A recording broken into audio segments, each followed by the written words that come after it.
Some artists achieve success, some become stars, and a select few transcend music altogether. For more than 40 years, Madonna has occupied a place at the very center of popular culture. Her influence can be seen in the music we listen to, the artists who followed in her footsteps, and the modern idea of what a pop star can be.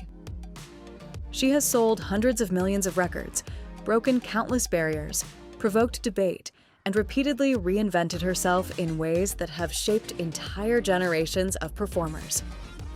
But icons are not born. They are made. Long before the stadium tours, the controversy, and the global fame, there was a young woman from Michigan searching for a place in the world, driven by ambition, resilience, and an unwavering belief in herself. She arrived in New York with little more than a dream and a determination to succeed. What followed was one of the most remarkable transformations in entertainment history. This is not simply the story of Madonna's rise to fame. It is the story of how she changed music, challenged convention, and created a blueprint that continues to influence popular culture decades later. This is the making of an icon.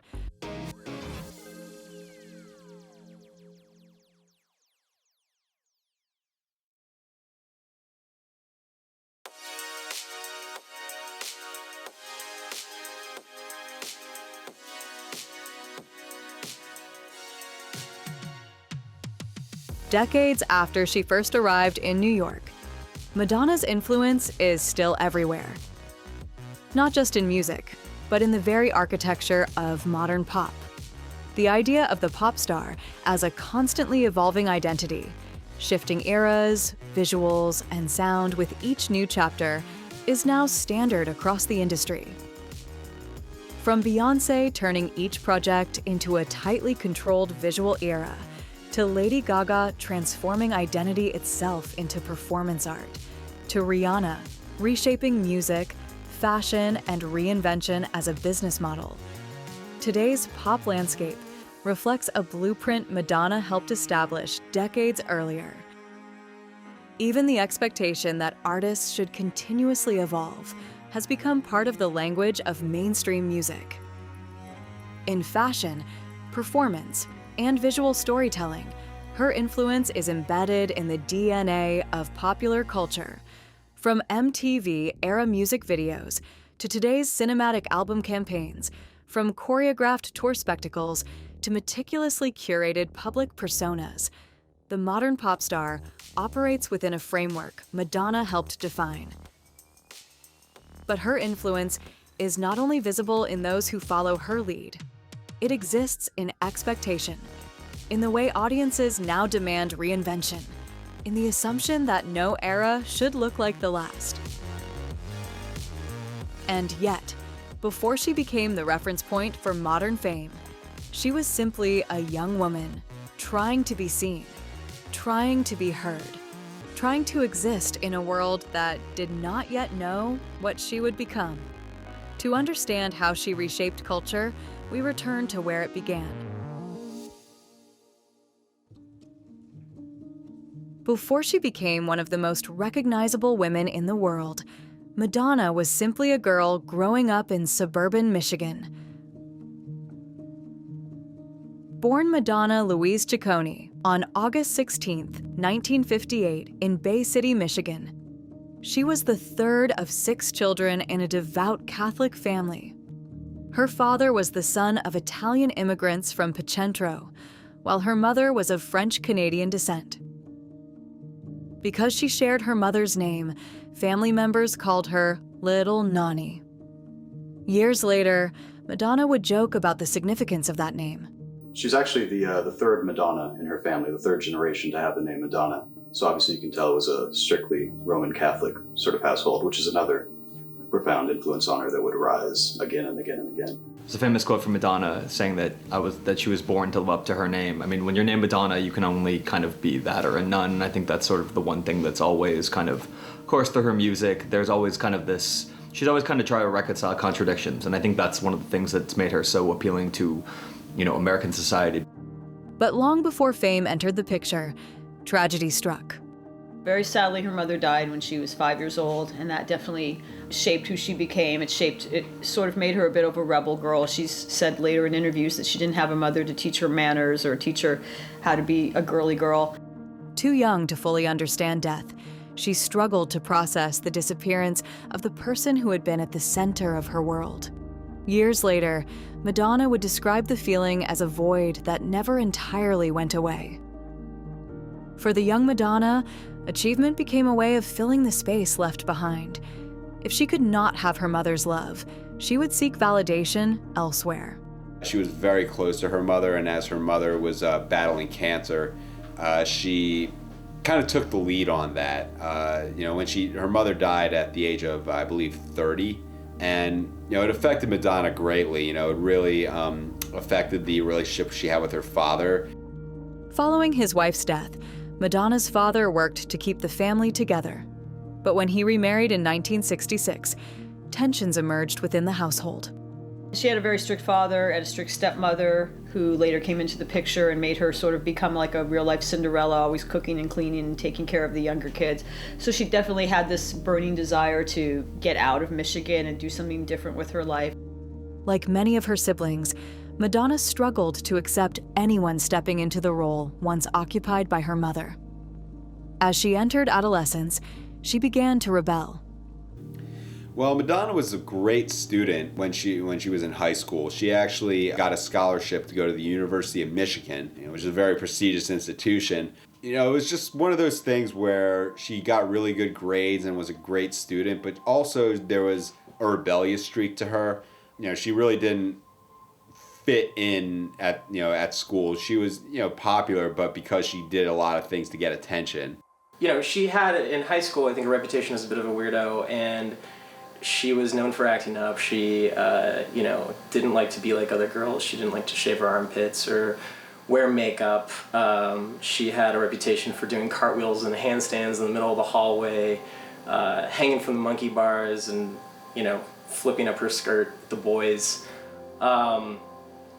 But again, she was very focused in the classroom on getting grades because from what I understand, she always knew that she wanted to be somebody. Whether through her behavior, her appearance, or her willingness to push boundaries, Madonna seemed determined to make herself impossible to ignore. Yet, beneath the confidence was a young woman searching for identity. That search would soon find an outlet. Madonna persuaded her father to let her study ballet. Dance became more than a hobby. It became an escape. A language through which she could express emotions she often struggled to articulate. As her talent developed, she joined a ballet academy in Rochester, Michigan, where she came under the guidance of a teacher who would have a profound influence on her future. Christopher Flynn recognized something special in his student. Beyond dance, he introduced Madonna to art, theater, music, and a wider cultural world that extended far beyond suburban Michigan. Most importantly, he encouraged her to embrace individuality. Through Flynn, Madonna was introduced to Detroit's underground club scene, including the city's gay clubs. For a teenager who often felt like an outsider, the experience was transformative. But in those clubs, surrounded by people who celebrated difference rather than feared it, she discovered something she had rarely felt before: acceptance. For the first time, she found a community where being unconventional was not a weakness, it was a strength. The experience would leave a lasting impression. Years later, the LGBTQ+ community would become one of the most important and enduring relationships of her career. But at the time, Madonna was simply beginning to understand who she was. A young dancer, a rebel, an outsider, and someone who believed that a bigger life was waiting somewhere beyond the limits of her hometown. Soon, she would make the decision that changed everything. A decision that would take her hundreds of miles away from Michigan and into the city where icons are made. When it came time for her to decide, what she was going to do with her future, she went to University of Michigan for, I believe, a semester, and then she dropped out and decided to go to New York to dance. Now, dance is where she started. It was her dance teacher in Michigan who said, "You're so good. Go to New York. Don't finish college." It really is amazing when a teacher tells you not to finish university. So she had to be pretty good. And she went to New York.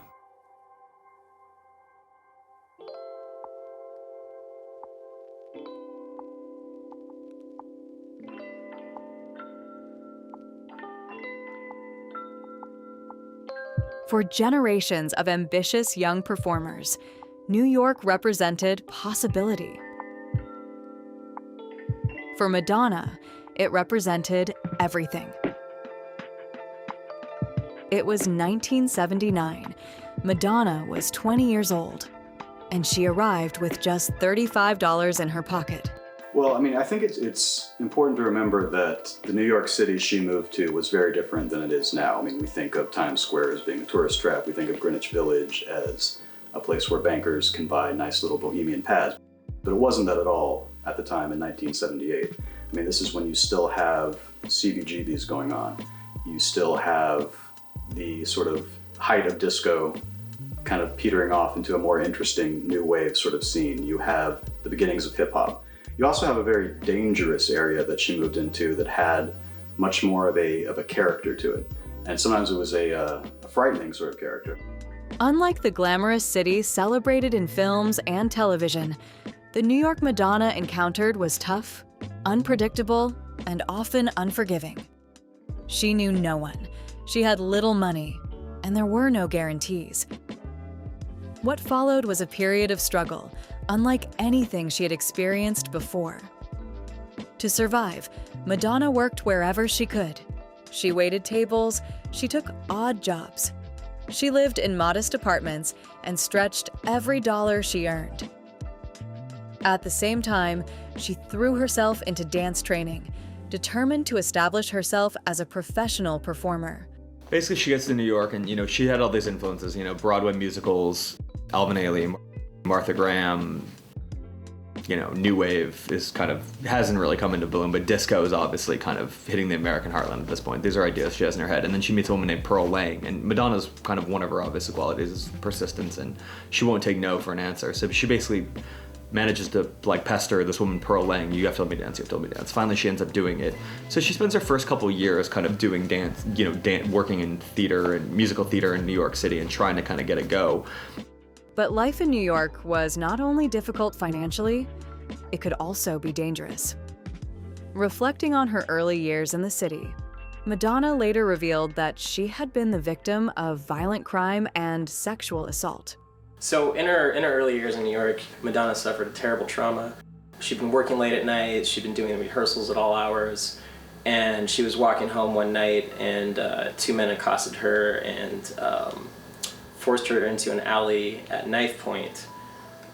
She was forced to perform certain acts on them, and one of the things that Madonna has said about that is that, for all of her kind of wilding out at a younger age and feeling somewhat invincible, that was a moment where she realized that she is weak in certain areas, is vulnerable, and a lot of Madonna scholars have sort of attributed her strength in her career after that, moving forward to that moment. The experiences left a lasting impact. Yet, despite the hardships, she refused to leave. Many aspiring artists arrive in New York chasing dreams. Most eventually return home. Madonna stayed, and it was that determination that began to separate her from everyone else. At first, her ambitions centered on dance. Music was almost secondary. But while auditioning for dance work, she discovered that performers were often expected to sing as well. Gradually, her focus began to shift. New York's thriving club scene exposed her to new sounds, new influences, and new opportunities. Her first significant step came through a relationship with musician Dan Gilroy. Together, they lived in a converted synagogue in Queens and formed a band called Breakfast Club. It's kind of surprising that her first musical foray was in a band called the Breakfast Club. It was with her boyfriend, Dan Gilroy, at the time, and she started as a drummer, which a lot of people would be surprised to find out she drummed. And then, of course, she understandably became the lead singer, you know, someone with her kind of star wattage, just not someone who should be sitting behind the drum kit. It was a pretty standard issue group at the time, but her and her boyfriend, who happened to be the drummer, decided to leave the group, and, you know, she would strike out on her own.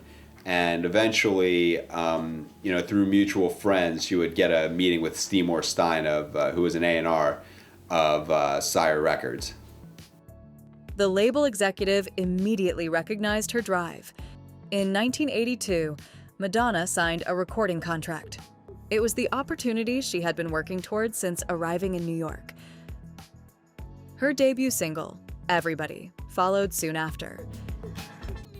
Initially, it found success in clubs rather than on mainstream radio, but it hinted at something new.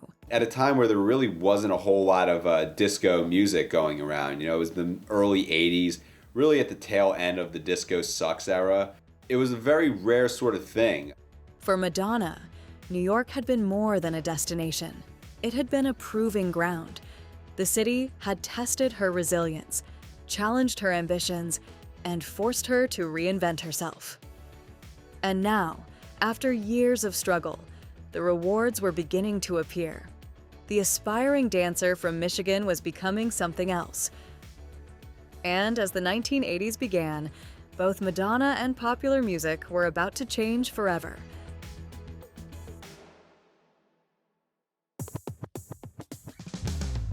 By the early 1980s, Madonna was no longer simply trying to survive New York.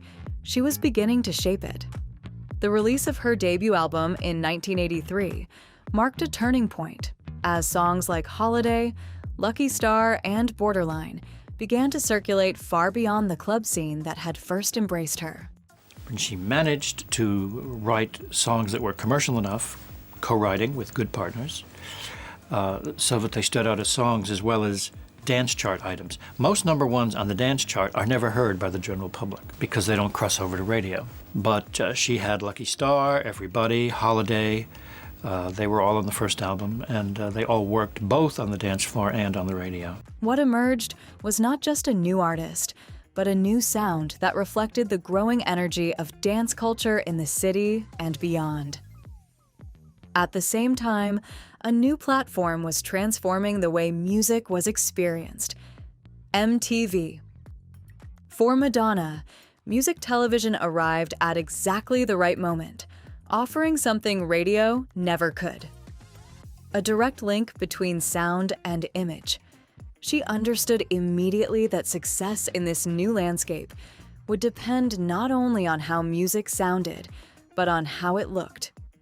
Her image, developed in collaboration with stylist Maripol, became instantly recognizable. Layered lace, crucifix jewelry, and deliberately disheveled blonde hair combined into a visual identity that felt both spontaneous and carefully constructed. It was fashion, but it was also performance, and it spread rapidly through youth culture. But it was like a virgin that shifted everything into a different register. Well, Like a Virgin, that title itself is a real advancement from, you know, her self-titled album. It just kind of courts controversy in a way that she hadn't before. If you look at the cover, there she is looking dolled up with, you know, a wedding dress, the boy toy belt buckle. At a time when female sexuality in pop was still heavily controlled and often softened for mainstream consumption, Madonna placed it directly at the forefront of her performance. But it was the MTV performance that did it. I don't care what you say, Kanye interrupting Taylor Swift, Fart Man, Howard Stern, Madonna kissing Britney years later. No, the best, coolest, craziest VMAs performance of all time was when she performed at the very first one, opening the 1984 awards. That was the game changer. That was when people really were like, oh my God, who is this girl? She is going to be the biggest star on the planet. When she came out of her cake and rolled around on the floor in her underwear. It's kind of weird the way I'm talking about now. Oh, she rolled around the floor in her underwear. It's like, so what? It sounds tame now because pop stars have done so much more since then. I think at that point, I think people realized, actually, no, this girl is going to be around for a long time. Her performance of that song at the MTV Video Awards is, not just the definitive moment for Madonna, but for MTV and for pop culture as well. It was certainly a sexual song, but it wasn't quite as sacrilegious as a lot of people wanted it to believe. But, the fact that people wanted to believe it was sacrilegious only helped Madonna.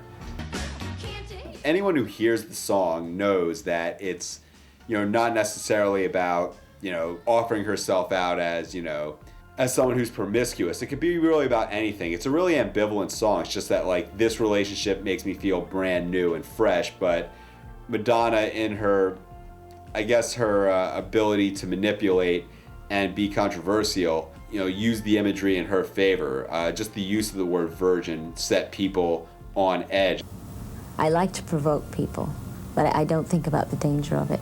And if there is a dangerous element, that's exciting to me. What made the moment so powerful was not just the spectacle itself, but the ambiguity behind it. It could be read as parody, provocation, celebration, or critique, all at once. And in that uncertainty, Madonna established a new kind of pop performance language. Live from MTV, it's Madonna. Do you know who Madonna is? No. What does she do? Hey, what's up? How you doing? What is it about Madonna that you like? I like her attitude and the way she presents herself. She doesn't let anybody step on her. In general, anything that Madonna was wearing in videos would very quickly filter their way down to high schools and to dance clubs. It was both for women who obviously emulated her directly and for a lot of gay men who would find interpretations of things she was wearing. Madonna was such a fashion inspiration in the 80s. So, she was drawing very much from all this New York culture that she was in the middle of. The club underground, and it's leather and fishnets and crucifixes and bracelets and bleached hair. I don't know, it was kind of wild. At the same time, MTV's rise gave her the perfect platform to become a style icon. It beamed this very kind of niche New York culture out to the entire world. From that point forward, she was no longer simply a rising star. She had become a subject of debate. As her public profile expanded, so too did the attention on her personal life, particularly her relationship with actor Sean Penn, which further intensified media fascination and blurred the boundary between performance and reality. Her relationship with Sean Penn, both of them had become just evolved into such different people at the time. It was tough to remember that when the two were together in the late 80s that, Sean Penn was still someone, best known as being very volatile. It's hard also when it invites pressure because they become, in the nicest possible sense of the word, a freak show. Their wedding was covered by helicopter. Now, usually people are just worried about wedding crashers. You and me on the street, we get married, we don't want people to come in that we don't know. Wait a minute, we don't look to the skies. So you invite a whole new series of problems. You become a larger-than-life figure and people want to know about you, and you have to expect a certain amount of an invasion. And he and Madonna had a very stormy, tabloid-covered sort of relationship.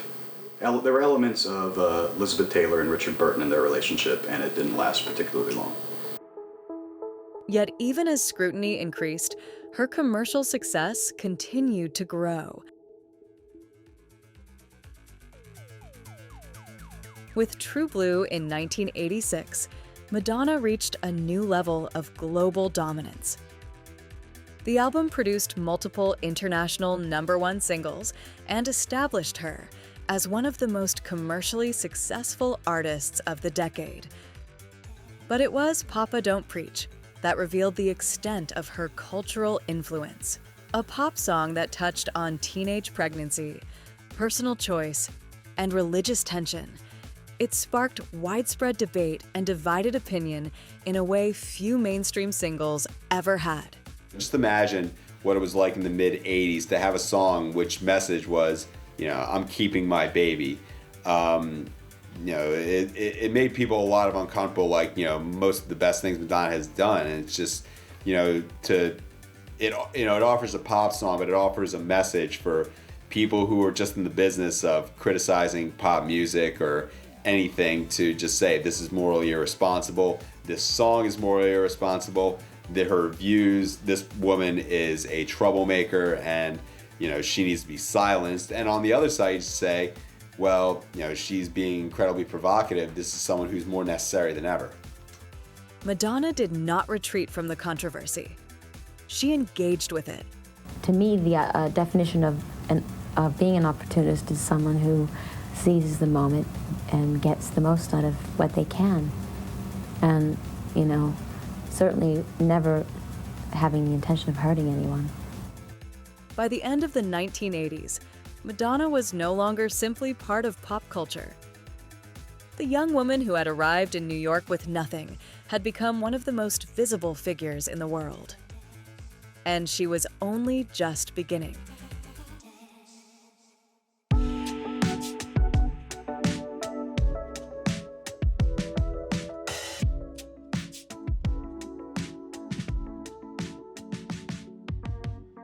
By the end of the 1980s, Madonna's world had expanded far beyond pop music, but so had the pressure surrounding it. A series of film projects and stage appearances had failed to match the momentum of her music career, including Shanghai Surprise, Who's That Girl, and the Broadway production Speed the Plow. Each was met with mixed or critical reception, and together, they marked the first time Madonna's creative ambition appeared to outpace its execution in the public eye. At the same time, her marriage to Sean Penn had become increasingly volatile and heavily scrutinized by the press. Their relationship played out under constant media attention, with reports of confrontation and legal trouble intensifying the spotlight on both of them. Penn was arrested following an incident involving a photographer and served time in jail, while Madonna herself filed for divorce in late 1987, later withdrawing it before filing again in 1989. Behind the headlines, however, another shift was taking place. Madonna began to turn inward. In interviews, she spoke more openly about the influence of her Catholic upbringing, describing a persistent sense of guilt that seemed to linger beneath even her most successful moments. It was not simply about religion, but about identity, about the tension between public freedom and private restraint, and the way early belief systems can continue to shape adult choices. As she entered a new phase of her career, Madonna also recognized something else. Her audience was changing. The fans who had first embraced her in the early 1980s were growing older, and the cultural landscape around her was shifting rapidly. Rather than follow trends, she made a conscious decision to reposition herself ahead of them. What emerged was a new creative direction, one that placed personal experience at its center. The result was Like a Prayer. Like a Prayer involved a lot of the themes of Catholicism, which had arisen bit by bit in her music before, but she'd never really sort of addressed them head first in the way she did with Like a Prayer. So as the ages progressed, Madonna releases Like a Prayer in 1989, and the interesting thing about Like a Prayer was, this is an example of, she had gone from being, like a virgin performing at the MTV Awards and shocking and scaring America, or America loved her for it, and this controversial kind of icon. She drew directly from personal journals and emotional reflection, shaping material that felt more introspective and more complex than anything she had released before. Musically, it marked a clear departure. Gospel influences, rock instrumentation, and pop structure were combined into something that felt both familiar and entirely new. reinforcing the sense that Madonna was no longer working within the rules of genre, but reshaping them. Religion has always been, at least in the background of almost everything Madonna has done, whether it's the sexual provocation, responding to her strict Roman Catholic upbringing, whether it's the Like a Prayer video with its direct religious iconography. It's not always direct, the relationship you see between her and religion, but it's something that's a very constant presence in her life. She was able to kind of, make people feel good if they were kind of oppressed or, like a minority of some way or, discriminated against. But she would scare people that were, that were potentially oppressing them or wanted to keep things in the old kind of worldview. And she was, like I said, she was a provocateur. If there was any taboo, no matter what the taboo was, she would have tried to break it, whether it was right or wrong. It was actually condemned by the Vatican, which I'm not sure they had ever really done with an MTV video before, and it cost her her sponsorship with Pepsi. Of course, most people would have regarded that as a severe financial setback, but she was a little ahead of her time in the sense that she knew that the publicity she would get from this Pepsi cancellation would just draw more and more eyeballs to the video.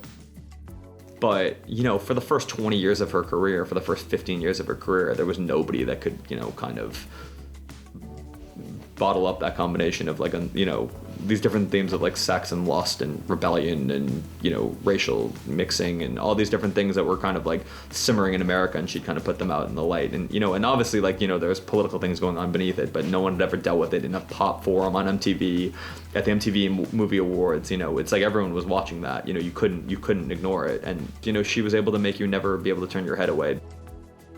Like a Prayer marked a critical shift in how Madonna was perceived. For many, it signaled a move away from pop stardom towards something more complex. By the end of the decade, that shift was formally recognized when she was named Artist of the Decade by MTV, Billboard, and Musician magazine. What had once been viewed as provocation was now being reassessed as vision. And Madonna, once again, was preparing to move forward into a new phase and a new reinvention entirely.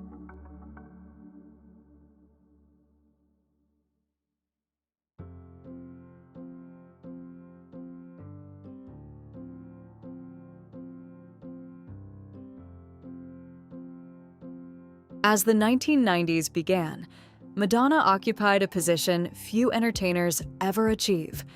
She was not simply a successful recording artist, nor merely a celebrity. She had become a cultural force, capable of turning niche trends into global phenomena and shaping conversations far beyond the world of music. That influence was immediately apparent in 1990, when she appeared alongside Warren Beatty in the big-budget comic strip adaptation Dick Tracy. The film generated significant attention, but as was often the case with Madonna, public fascination extended beyond the screen. Her relationship with Beatty became a major media story in its own right, reinforcing her status as one of the most visible figures in popular culture.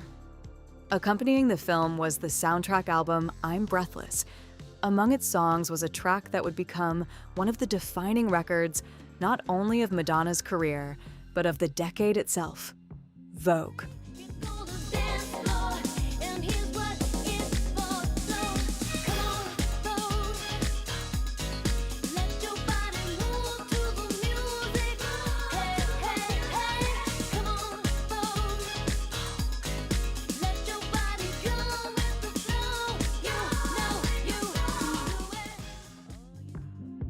Today, the song is recognized around the world. But when Madonna recorded it, the culture that inspired it remained largely unknown to mainstream audiences. The very concept of Vogue she got in the drag balls of New York City. Striking a pose was a statement of dignity. And she picked up on that, and voguing became a verb, or I guess voguing became a noun and a verb.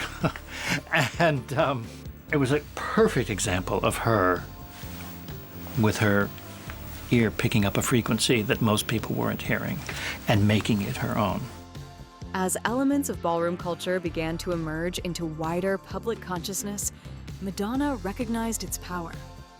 Recorded quickly in a basement studio and originally conceived as a B-side, the track instead became an international sensation, topping charts around the world and introducing millions of listeners to a culture they had never encountered before.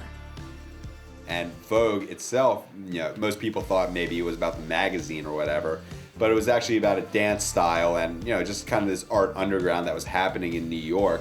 She made a song about it that just exposed people to this kind of underground scene that, at that time there was no internet, there was no cable TV in every household, so people for the most part had no idea what that was about. The video in particular really buffered the song as the song had this life, which continued much longer than it was even on the charts. The video involved lots of interpolations of golden age of Hollywood imagery.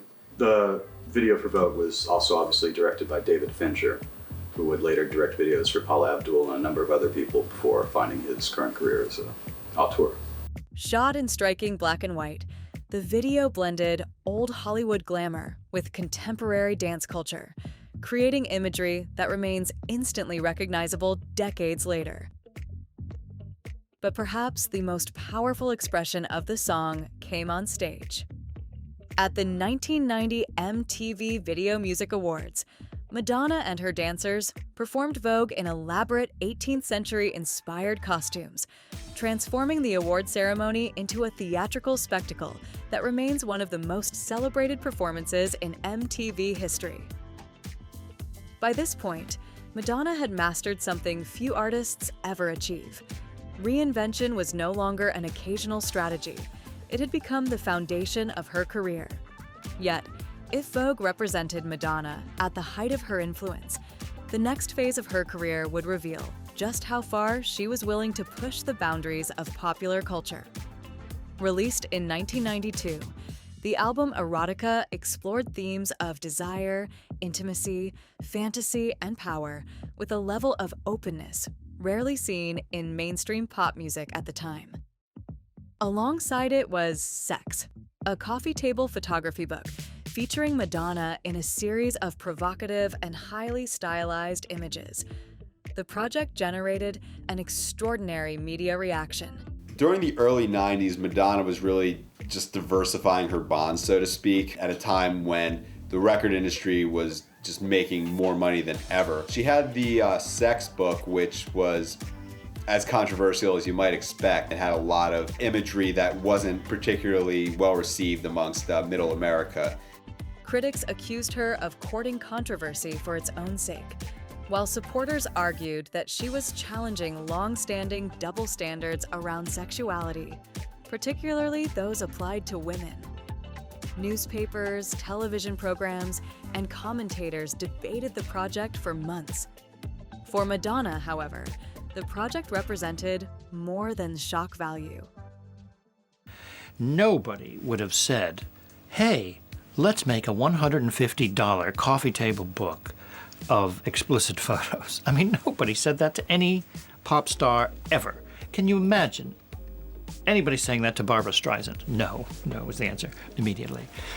Or Connie Francis, or Aretha Franklin, or even Diana Ross, who had a reputation for glamour. But nobody's going to get down like that. And she did. And she had somehow the sense of how far she could take it, because this could have potentially been a career ender. She knew intuitively when to cut it, and she let the book go out of print. Throughout her career, she had repeatedly challenged assumptions about how women should behave, dress, speak, and express themselves in public. With Erotica and Sex, she pushed those questions further than ever before, forcing audiences to confront their own attitudes toward sexuality, censorship, and female agency. People were more easily shocked then than they were now. And the book had a lot of stars at the time, like Vanilla Ice in it, Big Daddy Kane was in it. Even if you get your hands on it today, you're just kind of shocked at the cultural artifact that it is. For the first time in her career, some critics questioned whether Madonna had gone too far. But controversy had always been part of her story. With each new project, she shifted perspective, altered expectations, and challenged assumptions about what a pop star could be. By the early 1990s, Madonna's influence extended far beyond record sales or chart positions. She could launch fashion trends, shape public debate, transform underground movements into mainstream conversations, and command the attention of audiences across the globe. But maintaining that position would prove every bit as challenging as achieving it. Because in Madonna's world, standing still was never an option.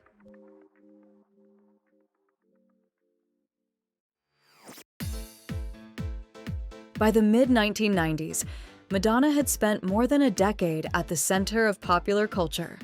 She had achieved extraordinary success, weathered intense criticism, and repeatedly found herself at the heart of public debate. Many artists would have been content to preserve what they had built. Madonna chose a different path. Throughout her career, reinvention had been more than a marketing strategy, and as the new millennium approached, she continued to embrace change. Whether experimenting with electronic production or responding to an increasingly digital world, she remained committed to pushing forward rather than looking back. Then, in 2005, came another reminder of her enduring ability to capture the cultural moment. Confessions on a Dance Floor marked a return to the dance music that had first launched her career, but reimagined for a new generation. Confessions on a Dance Floor was possibly her first straight dance record that she had done since the 80s. And in a way it was very prescient because it came just a few years before the EDM revival really hit America. And she got back to actually what she did in the beginning, her dance roots, her danceteria roots. The great single Hung Up, which sampled Gimme, Gimme, Gimme a Man After Midnight by ABBA, brilliantly sampled that. 2 decades after arriving in New York, Madonna had once again found herself at the center of popular music. At a time when many artists of her generation were increasingly viewed through the lens of nostalgia, Hung Up proved that she could still compete with and often outperform the industry's newest stars. The success of Confessions on a Dance Floor reinforced a lesson Madonna had been teaching audiences since the beginning of her career. Reinvention was not about abandoning the past, but finding new ways to make it relevant. The music industry itself was changing rapidly. The rise of the internet, social media, streaming, and reality television transformed the way artists built and maintained careers. By the 2000s and 2010s, a new generation of female artists had emerged, many following a path she had helped create. The idea that a woman could command her own career, challenge expectations, and continuously reinvent herself had become increasingly accepted within popular music. What once seemed radical had become part of the industry standard.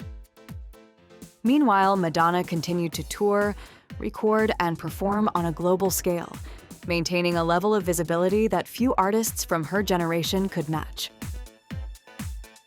Her later projects often divided critics and audiences, but they also reinforced a defining characteristic that had remained constant throughout her career. Madonna never stood still. Whenever the world thought it understood who Madonna was, she became someone new, and in doing so, she ensured that her story would extend far beyond any single decade. By the time she entered the 2020s, Madonna was no longer simply one of pop music's biggest stars. She had become something rarer, a living icon.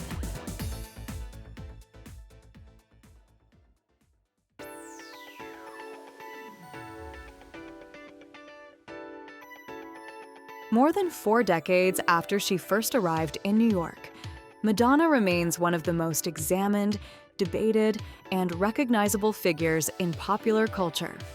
Madonna's reinvented herself so many times, and I think in a major way, that's what's kept her relevant. And also being, wondering, well, what's she going to do next? What trend is she going to touch and call it her own? Because, if Madonna is, involving herself in it, there's obviously something there. If she sensed that something was coming, she'd get there first. She really understood the incredibly fickle nature of pop music. Music is always looking for a new style, for a new songwriter, for a new producer, for a new ingenue that they can latch onto. And she recognized that she would be thrown away in these cycles unless she herself stayed on top of it. And so that's why she is constantly reinventing herself. That's why you see her switching producers, switching songwriters.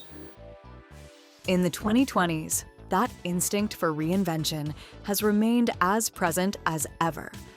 Following her record-breaking Celebration Tour, which revisited more than 40 years of music and performance, Madonna returned once again to the global stage in a form that felt both retrospective and forward-looking.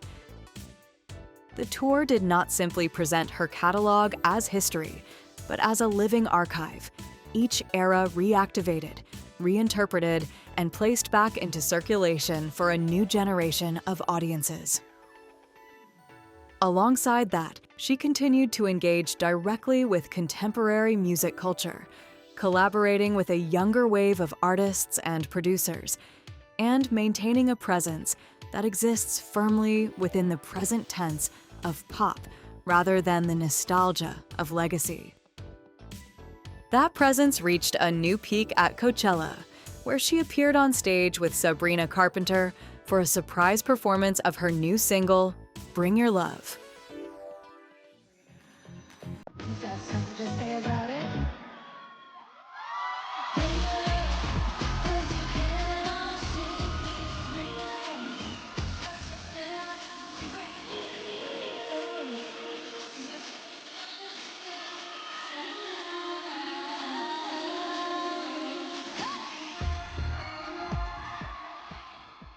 This moment would be the first public unveiling of material tied to her new upcoming album, Confessions 2. Set to be a direct sequel to her 2005 album, Confessions on a Dance Floor, one of the defining records of her career. The project marked not just a continuation of a sound, but a return to one of the most successful creative collaborations of her life. Confessions on a Dance Floor had originally represented Madonna at a moment of full reinvention. To return to that world 2 decades later was not simply nostalgic.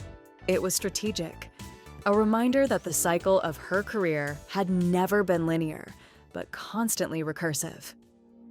When Madonna was entering her 30s, most people would have imagined that her career was starting to run down, and there's no way someone can continue to do this sort of pop music into their 30s and 40s. Obviously, she has exceeded those expectations and more, so it's hard to imagine that reaching the age she is now will slow her down or stop her. When it's all said and done, Madonna could very well be the most important female pop artist or musician of all time. If you really look at her influence in terms of what she's brought to the mainstream's attention, whether it's ideas about sexuality, whether it's ideas about religion, disco, or electronic music, or the art underground, there are a lot of things that are part of our cultural discourse that are Madonna is single-handedly responsible for. And beyond that, it really gives a positive, strong image for female pop musicians to emulate. Any sort of female pop artist has to answer for Madonna's influence. Before Madonna, the dominant voice on the pop hit was male. After her, it was female. She is the dividing line. She doesn't just mark the dividing line, she is the dividing line. These songs are everywhere, they're well written, they're well produced. She's got her finger on the pulse, and these songs, they stand the test of time in terms of just being really good, perfect pop. The young woman who left Michigan with $35 in her pocket. The dancer who arrived in New York with nothing but ambition. The performer who turned reinvention into a language of survival. All of them still exist within the figure the world now recognizes as an icon. But perhaps the most defining aspect of her career is not what she became. It is that she never stopped becoming. And with Confessions 2, she does not close a chapter. She begins another. People say that I'm so controversial, but I think the most controversial thing I have ever done is to stick around.